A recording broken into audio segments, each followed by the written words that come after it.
Welcome back and thank you for joining me on my learning block. Today what we're going to work on is simple addition. The reason why I call it simple is because we're in those beginning stages.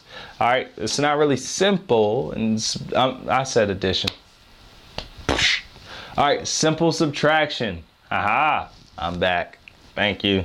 Lost my mind. All right, so we're working on simple subtraction, and again, the reason why I call it simple is because we're introducing it. It's not that the concept is that simple, even though it can be, but we're introducing it. So I guess I should have called it introduction to subtraction.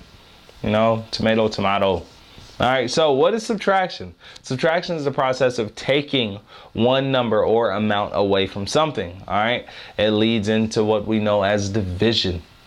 Subtraction is pulling, taking, and trust me, your child already understands this concept of subtraction, because the second you started taking away things from them, they started understanding subtraction. You know, passing, take that away.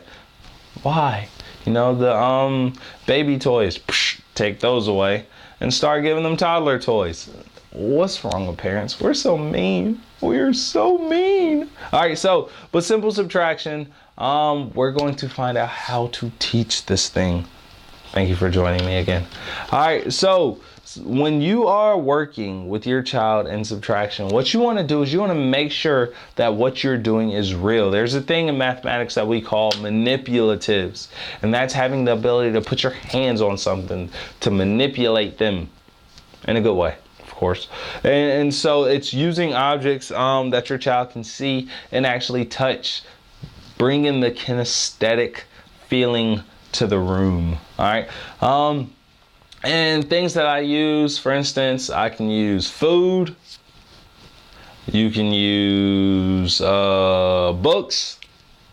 You can use toys, games, anything you could put your hands on. Today, I have my hands put on shoes. If you checked out the addition video, yes, these are the same stinky shoes. Please don't tell my daughter. All right, so we have shoes.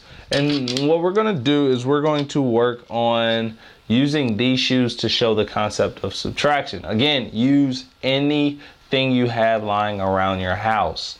Trust me, it works. And every time your child sees it, they'll remember the whole concept of subtraction, and they'll do it by themselves. It's mind-blowing to find out how much kids really want to learn.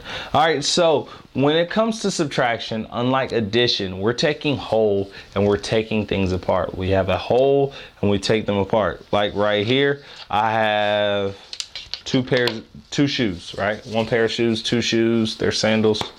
All right, a little feather on them, pretty cool. And what I'm going to do is I'm going to take something away. So again, when you go to the resources, which you're going to, you can print out one of these templates with the subtraction models, the subtraction problems, number sentences, and while your child is working with the manipulatives, you can show them this using your writing. All right, and then as they progress, then allow them to start having the ability to write as well. But we're creating our own subtraction sentences. So as you see here, and as your child sees, we have two sandals, all right, two shoes. And so they'll write the number 2, and you'll say then, well, if I took one sandal away, sorry about that. If you said, well, if I took one sandal away, and we take one sandal away, you say, well, how many sandals do you have left? Okay, so we took one sandal. How many sandals do you have left? 1. Yes, 1. Therefore, 2 minus 1 equals 1. All right, now if we were going to move on, let's say we have, as I had earlier, 4. We have 4 sandals in the beginning. All right, so right here, you would write the number 4 so your child could see the number 4. And then you would say, well, I'm going to take away 2 sandals. All right, so you write the number 2. You've taken away 2 sandals, and we have 4 minus 2. And how many do you have left? 1, 2.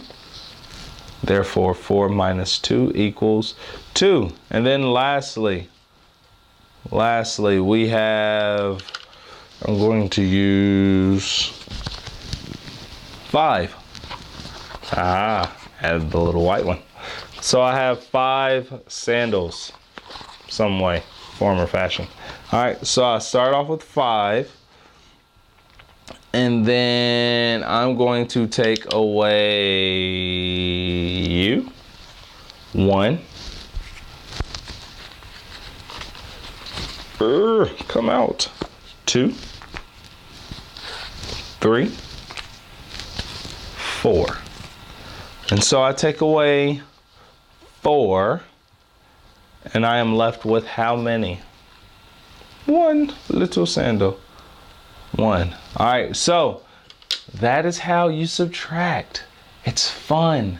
Use their manipulatives. Use their things in your words. Again, start off writing these problems down so they can see them, but at the same time, they're actually doing them. They're actually manipulating the numbers, the objects, and then progress to the point in which they can write out their own. What I want to advise you to do is try to stay in the 5 object number amount, and what that does is that really gives them the understanding of 5s before moving on to, like, say 7 minus something or 8 minus something. It makes it a little bit easier. Now, subtraction, for the most part, it means less for subtracting negative numbers. That's neither here nor there, but subtraction, unlike addition, means less. When you subtract, if we go back and look, when you start with a number, right here we started with 2, you're going to end with a smaller number. You're going to always get less unless you're subtracting 0 again. But subtracting means less. It means pulling apart, taking away from. And if someone takes something away, you're not going to have as much, right? Thank you again for joining me on my learning block. Thank you for being here. Hope to see you again. Keep learning.